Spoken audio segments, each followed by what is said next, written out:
ಆತ್ಮೀಯರೇ, ನವೋದಯ ವಿದ್ಯಾಲಯ 6ನೇ ತರಗತಿಗೆ ಸಂಬಂಧಪಟ್ಟಂತೆ ಪ್ರವೇಶ ಪರೀಕ್ಷೆಗೆ ಸಂಬಂಧಪಟ್ಟಂತೆ ಒಂದು ಅರ್ಜಿಯನ್ನು ಆಹ್ವಾನ ಮಾಡಲಾಗಿದೆ. ಆ ಒಂದು ಅರ್ಜಿಗೆ ಸಂಬಂಧಪಟ್ಟಂತೆ ಆನ್ಲೈನ್ನಲ್ಲಿ ಅರ್ಜಿಯನ್ನು ಸಲ್ಲಿಸಬೇಕಾಗತ್ತೆ.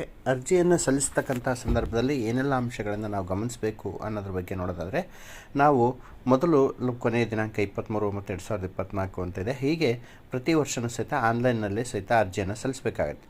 ಹಾಗಾಗಿ ಇಲ್ಲಿ ಏನು ಸಾಮಾನ್ಯವಾಗಿ ನವೋದಯ ಸಾಮಾನ್ಯ ಲಕ್ಷಣಗಳು ಏನಪ್ಪ ಅಂತಂದರೆ, ಜಿಲ್ಲೆಗೆ ಒಂದರಂತೆ ಇರುವಂತಹ ಶಿಕ್ಷಣ ವಸತಿ ಶಾಲೆ ಆಗಿರುತ್ತೆ.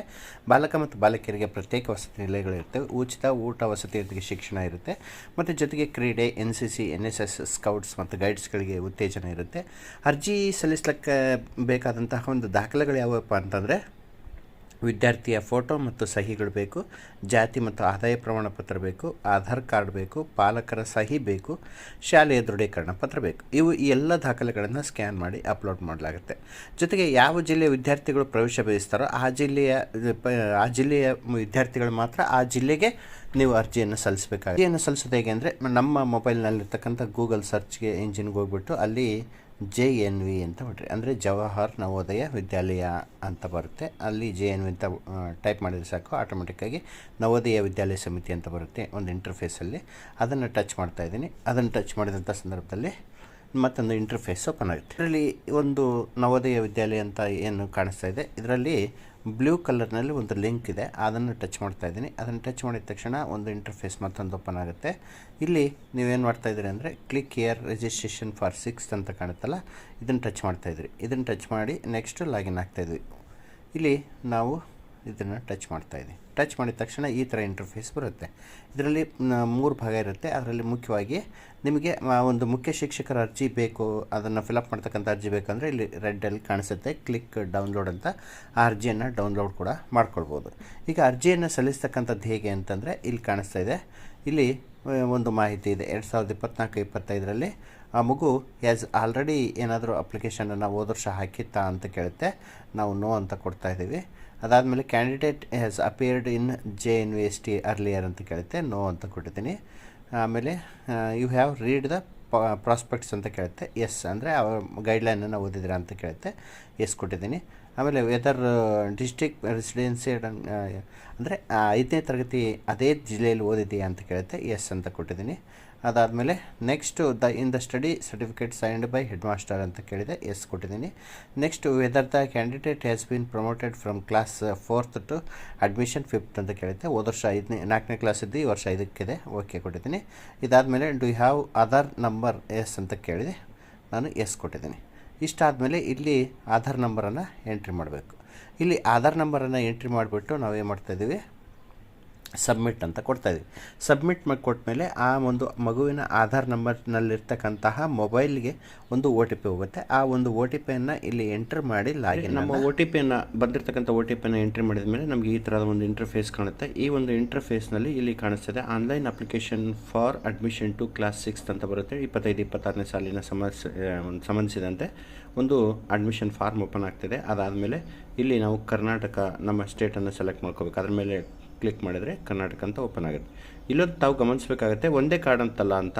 ಇಲ್ಲಿ ನಮ್ಮ ಆಧಾರ್ ಕಾರ್ಡ್ನಲ್ಲಿರ್ತಕ್ಕಂಥ ಒಂದು ಡಿಸ್ಟಿಕ್ಕು ಸ್ಟೇಟನ್ನು ಆಟೋಮೆಟಿಕ್ಕಾಗಿ ತೊಗೊಂಡಿರುತ್ತೆ. ಹಾಗಾಗಿ ಅಲ್ಲಿ ಒಂದೊಂದನ್ನೇ ತೋರಿಸುತ್ತೆ. ಇಲ್ಲಿ ಕರ್ನಾಟಕ ಆದಮೇಲೆ ದಾವಣಗೆರೆ ಅಲ್ಲಿ ಎಲಿಜಿಬಿಲಿಟಿ ಯಾವ ಡಿಸ್ಟಿಕ್ಗೆ ಅಂತ ಆಟೋಮೆಟಿಕ್ಕಾಗಿ ತೋರಿಸುತ್ತೆ. ಅಂದರೆ ಆ ಮಗುವಿನ ಆಧಾರ್ ಕಾರ್ಡ್ನ ವಿಳಾಸಕ್ಕೆ ಸಂಬಂಧಪಟ್ಟಂತೆ ತೋರಿಸುತ್ತೆ.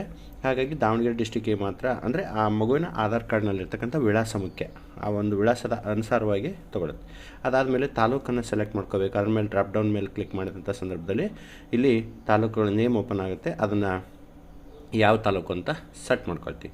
ಅದಾದಮೇಲೆ ಮತ್ತು ಶಾಲೆ ಹೆಸರನ್ನು ಇಲ್ಲಿ ಎಂಟ್ರಿ ಮಾಡಬೇಕು. ಅದಾದಮೇಲೆ ಇಲ್ಲಿ KT ಶಿಲ್ಪ ಅಂದರೆ ಮಗುವಿನ ಹೆಸರನ್ನು ಅದು ಆಟೋಮೆಟಿಕ್ಕಾಗಿ ಆಧಾರ್ ಕಾರ್ಡ್ನಲ್ಲಿದ್ದಂತೆ ಅದು ತೊಗೊಳುತ್ತೆ, ಡಿಫಾಲ್ಟ್ ಆಗಿರುತ್ತೆ. ಅದನ್ನ ಚೇಂಜ್ ಮಾಡೋಕ್ಕೆ ಅವಕಾಶ ಇರೋಲ್ಲ. ಅದಾದಮೇಲೆ ಮೊಬೈಲ್ ನಂಬರನ್ನು ಎಂಟ್ರಿ ಮಾಡಬೇಕು. ಡೇಟ್ ಆಫ್ ಬರ್ತನ್ನು ಸಹ ಆಧಾರ್ ಕಾರ್ಡ್ನಲ್ಲಿ ಇದ್ದಂತೆ ತೊಗೊಳುತ್ತೆ, ಅಲ್ಲಿ ಚೇಂಜ್ ಮಾಡಲಿಕ್ಕೆ ಆಪ್ಷನ್ ಇಲ್ಲ. ಅದಾದಮೇಲೆ ಇಮೇಲ್ IDಯನ್ನು ಎಂಟ್ರಿ ಮಾಡ್ತೀವಿ. ಅದಾದಮೇಲೆ ಮದರ್ಸ್ ನೇಮನ್ನು ಎಂಟ್ರಿ ಮಾಡ್ತೀವಿ. ಅದಾದಮೇಲೆ ತಂದೆ ಹೆಸರನ್ನು ಡಿಫಾಲ್ಟಾಗಿ ಆಟೋಮೆಟಿಕ್ಕಾಗಿ ಆಧಾರ್ ಕಾರ್ಡ್ ತೊಗೊಳುತ್ತೆ, ಆಧಾರ್ ಕಾರ್ಡ್ ಇನ್ನಲ್ಲಿದ್ದಂತೆ. ಅಕಸ್ಮಾತ್ ತಂದೆ ತಾಯಿ ಇಲ್ಲ ಅಂತಂದರೆ ಅವ್ರ ಗಾರ್ಡಿಯನ್ ನೇಮನ್ನು ಹಾಕಬೇಕಾಗತ್ತೆ. ಗಾರ್ಡಿಯನ್ ನೇಮನ್ನು ಹಾಕಿ ಅವ್ರ ರಿಲೇಷನ್ಶಿಪ್ಪನ್ನು ಬರೀಬೇಕು. ಅದಾದಮೇಲೆ ನ್ಯಾಷನಾಲಿಟಿ ಇಂಡಿಯನ್ ತೊಗೊಳುತ್ತೆ. ಅದಾದಮೇಲೆ ಒಂದು ಆ ಮಗುವಿನ ಮೈ ಮೇಲಿರ್ತಕ್ಕಂತಹ ಒಂದು ಐಡೆಂಟಿಫಿಕೇಷನ್ ಮಾರ್ಕನ್ನು ತಾವು ಇಲ್ಲಿ ಎಂಟ್ರಿ ಮಾಡಬೇಕಾಗತ್ತೆ. ಅದಾದಮೇಲೆ ಇಲ್ಲಿ ಕ್ಯಾಸ್ಟನ್ನು ಎಂಟ್ರಿ ಮಾಡಬೇಕು. ಅದರ ಮೇಲೆ ಕ್ಲಿಕ್ ಮಾಡಿದಂಥ ಸಂದರ್ಭದಲ್ಲಿ ಜನರಲ್, SC, ST, OBC ಅಂತ ಬರುತ್ತೆ. ಆ ಮಗುವಿನ ಕ್ಯಾಸ್ಟನ್ನು ಸೆಲೆಕ್ಟ್ ಮಾಡ್ತಾ ಇದ್ದೀವಿ. ಅದಾದಮೇಲೆ ಪಿನ್ ಕೋಡು ಮತ್ತು ಶಾಲೆ ಆ ಒಂದು ಅಡ್ರೆಸ್ಸನ್ನು ತೊಗೊಳುತ್ತೆ. ಆಟೋಮೆಟಿಕ್ಕಾಗಿ ಡಿಫಾಲ್ಟ್ ಆಗಿರುತ್ತೆ, ಯಾಕಂತಂದರೆ ಅದು ಆ ಮಗುವಿನ ಒಂದು ಆಧಾರ್ ಕಾರ್ಡ್ನಲ್ಲಿರ್ತಕ್ಕಂಥದ್ದಕ್ಕೆ ಫೆಚ್ ಆಗುತ್ತೆ. ಅದಾದಮೇಲೆ ಯಾವ ಮೀಡಿಯಮಲ್ಲಿ ಎಕ್ಸಾಮನ್ನು ಬರಿತೀವಿ ಅಂತ ಕೇಳುತ್ತೆ. ನಾನು ಕನ್ನಡ ಅಂತ ಹಾಕಿದ್ದೀನಿ. ಅದಾದಮೇಲೆ ಮತ್ತು ಆ ಫೋನ್ ನಂಬರನ್ನು ಬೇಕಾದ್ರೆ ಎಂಟ್ರಿ ಮಾಡ್ಬೋದು, ಅದೇನು ಮ್ಯಾಂಡೇಟ್ರಿ ಅಲ್ಲ. ಹಾಗಾಗಿ ಅದಾದಮೇಲೆ ನೆಕ್ಸ್ಟ್ ಡಿಸಬಿಲಿಟಿ ಅಂತ ಕೇಳುತ್ತೆ. ಅಂಗವಿಕಲ ಮಕ್ಕಳು ಏನಾದರೂ ಆಗಿದ್ದರೆ ಅಲ್ಲಿ ಅದನ್ನು ಡ್ರಾಪ್ಡೌನ್ ಕ್ಲಿಕ್ ಮಾಡಿದಂಥ ಸಂದರ್ಭದಲ್ಲಿ ಆರ್ಥೋಪೆಡಿಕ್, ವಿಜುವಲ್, ಹಿಯರಿಂಗ್ 3 ಡಿಸಬಿಲಿಟಿ ಕೇಳುತ್ತೆ. ಅದರಲ್ಲಿ ಯಾವುದು ಅನ್ವಯ ಆಗುತ್ತೋ ಅದನ್ನು ಎಂಟ್ರಿ ಮಾಡಿ. ಯಾವುದೂ ಡಿಸಬಿಲಿಟಿ ಇಲ್ಲ ಅಂದರೆ ನನ್ ಅಂತ ಕೊಡಿ.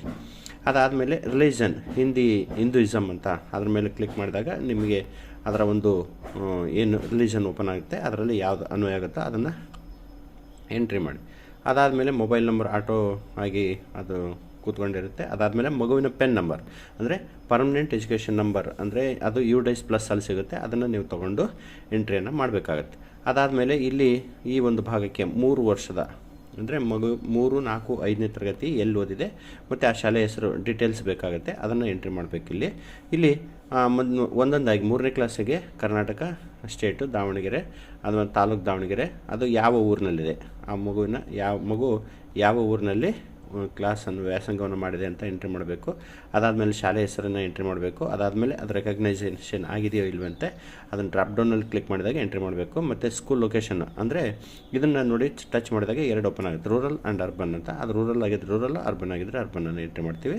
ಅದಾದಮೇಲೆ ಇಲ್ಲಿ ಇಯರ್, ಮಂತ್ ಆಫ್ ಜಾಯ್ನಿಂಗ್ ಅಂದರೆ ಆ ಒಂದು ತರಗತಿಗೆ ಯಾವ ವರ್ಷದಲ್ಲಿ ಜಾಯ್ನಿಂಗ್ ಆಗಿದೆ ಅಂತ ಕೇಳುತ್ತೆ. ಅದಾದಮೇಲೆ ಇಲ್ಲಿ ಯಾವ ವರ್ಷ ಪಾಸ್ ಆಗಿದೆ ಅಂತ ಆ ಒಂದು ಮಾಹಿತಿಯನ್ನು ಫಿಲಪ್ ಮಾಡ್ತಾಯಿದ್ದೀವಿ. ಇದು 3ನೇ ತರಗತಿ. 4ನೇ ತರಗತಿದು ಸಹಿತ ಹಾಗೆಯೇ ಡಿಸ್ಟಿಕ್ಕು, ಸ್ಟೇಟು ಎಲ್ಲ ಹಾಕ್ಕೊಂಡು ಅದಾದಮೇಲೆ ಶಾಲೆ ಹೆಸರು ಮತ್ತು ಯಾವ ಊರು ಮತ್ತು ರೂರಲ್, ಅರ್ಬನ್, ರೂರಲ್ ಎಂಟ್ರಿ ಮಾಡಿ ಮತ್ತು ಪಾಸಿಂಗ್ ಆ್ಯಂಡ್ ಅಡ್ಮಿಷನ್ ಇಯರನ್ನು ತೊಗೊಳ್ತಾ ಇದ್ದೀವಿ. ಅದಾದಮೇಲೆ 4ನೇ ತರಗತಿ ಆದಮೇಲೆ 5ನೇ ತರಗತಿಗೆ ಸಂಬಂಧಪಟ್ಟಂತೆ ನಾವು ಈ ಲೈನಿಗೆ ಬರ್ತಾಯಿದ್ದೀವಿ. ಊರು ಮತ್ತು ಗ್ರಾಮ, ಶಾಲೆ ಹೆಸರು ಅದನ್ನೆಲ್ಲ ಎಂಟ್ರಿ ಮಾಡ್ಕೊಳ್ತೀವಿ. ಇಯರ್, ಪಾಸಿಂಗ್ ಇಯರ್ ಅದನ್ನೆಲ್ಲ ಎಂಟ್ರಿ ಮಾಡ್ತೀವಿ. ಪಾಸಿಂಗ್ ಇಯರ್ ಮುಂದಿನ ವರ್ಷ 2025 ಆಗಿರೋದ್ರಿಂದ ಅದನ್ನ ನಾವು ಅಲ್ಲೇ ಹಾಗೆ ಬಿಟ್ಟಿರ್ತೀವಿ. ಇದಾದಮೇಲೆ ಅಂಡರ್ಟೇಕಿಂಗ್ ಬೈ ಕ್ಯಾಂಡಿಡೇಟ್, ಅದು ಆರ್ ಪೇರೆಂಟ್ ಆರ್ ಗಾರ್ಡಿಯನ್ ಅಂತ ಕೇಳುತ್ತೆ. ಇವನ್ನ ಆಲ್ರೆಡಿ ನಾವು ಫಸ್ಟ್ ಪೇಜಲ್ಲಿ ಎಂಟ್ರಿ ಮಾಡಿದ್ದೀವಿ, ಹಾಗಾಗಿ ಇದು ತೊಗೊಳುತ್ತೆ. ಇದು ಆದಮೇಲೆ ನೆಕ್ಸ್ಟು ಅಪ್ಲೋಡ್ ಕ್ಯಾಂಡಿಡೇಟ್ಸ್ ಫೋಟೋ. ಇಲ್ಲಿ ಮಗುವಿನ ಒಂದು ಫೋಟೋವನ್ನು ಇಲ್ಲಿ ಅಪ್ಲೋಡ್ ಮಾಡಬೇಕು. ಅದು ಎಷ್ಟಿರಬೇಕು ಅಂದರೆ 10 to 100 KB ಆ ಫೋಟೋವನ್ನು ಅಪ್ಲೋಡ್ ಮಾಡಬೇಕು. ಅದಾದಮೇಲೆ 10 to 100 KB ಒಂದು ಮಗುವಿನ ಸಿಗ್ನೇಚರನ್ನು ಕೂಡ ಇಲ್ಲಿ ಅಪ್ಲೋಡ್ ಮಾಡಬೇಕು. ಇಲ್ಲಿ ಹೇಗೆ ಅಪ್ಲೋಡ್ ಮಾಡೋದು ಅಂತ ನಾನು ತೋರಿಸ್ಕೊಡ್ತೀನಿ. ಅದಾದಮೇಲೆ ಇಲ್ಲಿ ಅಪ್ಲೋಡ್ ಪೇರೆಂಟ್ ಸಿಗ್ನೇಚರನ್ನು ಕೂಡ ಅಪ್ಲೋಡ್ ಮಾಡಬೇಕು. ಒಟ್ಟು 4 ವಿಷಯಗಳನ್ನು ಅಪ್ಲೋಡ್ ಮಾಡಬೇಕು. ಇಲ್ಲಿ ಹೆಡ್ ಮಾಸ್ಟರಿಂದ ಪಡೆದಂತಹ ಸರ್ಟಿಫಿಕೇಟ್ ಏನಿದೆ ಅದನ್ನು ಅಪ್ಲೋಡ್ ಮಾಡಬೇಕು. ಈಗ ಇಲ್ಲಿ ಅಪ್ಲೋಡ್ ಮಾಡ್ತೀವಿ. ಅದಾದಮೇಲೆ ಒಂದು ಎಕ್ಸಾಂಪಲನ್ನು ನಿಮಗೆ ತೋರಿಸೋದಾದರೆ ಈ ಫೋಟೋವನ್ನು ತೊಗೊಳ್ಬೇಕು ಅಂತ ಅಂದ್ಕೊಂಡಿದ್ದೀನಿ. ಹಾಗಾಗಿ ಅಲ್ಲಿ ಚೂಸ್ ಫೈಲ್ ಇದೆ, ಅಲ್ಲಿ ಟಚ್ ಮಾಡ್ತೀನಿ. ಮೀಡಿಯಾ ಪಿಕ್ಚರ್ ಅಂತ ಬರುತ್ತೆ, ಅಲ್ಲಿ ಟಚ್ ಮಾಡ್ತಾಯಿದ್ದೀನಿ. ಅದಾದಮೇಲೆ ನಮ್ಮ ಗ್ಯಾಲರಿಯಲ್ಲಿ ಏನು ಸೇವ್ ಆಗಿರ್ತವೋ ಆ ಒಂದು ಮಾಹಿತಿಯನ್ನು ತೊಗೊಳ್ಬೇಕು ಅಂತ ಅಂದ್ಕೊಂಡಿದ್ದೀನಿ. ಮಗುವಿನ ಫೋಟೋವನ್ನು ತೊಗೊಳ್ತಾ ಇದ್ದೀನಿ, ನೋಡಿ ಬಂದು ಆಟೋಮೆಟಿಕ್ಕಾಗಿ ಕೂತ್ಕೊಳ್ಳುತ್ತೆ. ಅದಾದಮೇಲೆ ಒಂದು ಕ್ಯಾಂಡಿಡೇಟ್ ಸಿಗ್ನೇಚರ್ ಅಂತ ತೊಗೊಳ್ಬೇಕು, ಅಲ್ಲೇ ಚೂಸ್ ಫೈಲ್ ತೊಗೊಂಡಿದ್ದೀನಿ.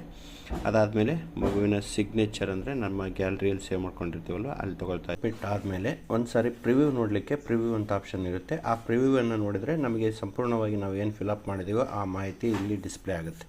ಇದನ್ನು ಒಂದು ಸಾರಿ ನಿಧಾನವಾಗಿ ವೆರಿಫಿಕೇಷನ್ ಮಾಡಿಕೊಂಡು ಅದನ್ನು ನಾವು ಫೋಟೋ ಮತ್ತು ಸಿಗ್ನೇಚರು, ಪೇರೆಂಟ್ ಸಿಗ್ನೇಚರು ಮತ್ತು ಹೆಡ್ ಮಾಸ್ಟ್ರು ಸಿಗ್ನೇಚರ್ ಆಗಿರ್ತಕ್ಕಂಥ ಫಾರ್ಮೆಟ್ ಎಲ್ಲ ಅಪ್ಲೋಡ್ ಆಗಿದೆ ಎಲ್ಲ ಚೆಕ್ ಮಾಡಿಕೊಂಡು ಅದನ್ನು ಫೈನಲ್ ಸಬ್ಮಿಟ್ ಮಾಡಿದರೆ ಆಮೇಲೆ ಒಂದು ರಿಜಿಸ್ಟ್ರೇಷನ್ ನಂಬರ್ ಬರುತ್ತೆ. ಆ ರಿಜಿಸ್ಟ್ರೇಷನ್ ನಂಬರ್ ಇರ್ತಕ್ಕಂಥ ಕಾಪಿಯನ್ನು ಪ್ರಿಂಟೌಟ್ ತೆಗೆದು ನೀವು ಇಟ್ಕೋಬೇಕಾಗತ್ತೆ. ಇದು ಫೈನಲ್ ಆಗಿರ್ತಕ್ಕಂತಹ ಒಂದು ಮಾಹಿತಿ.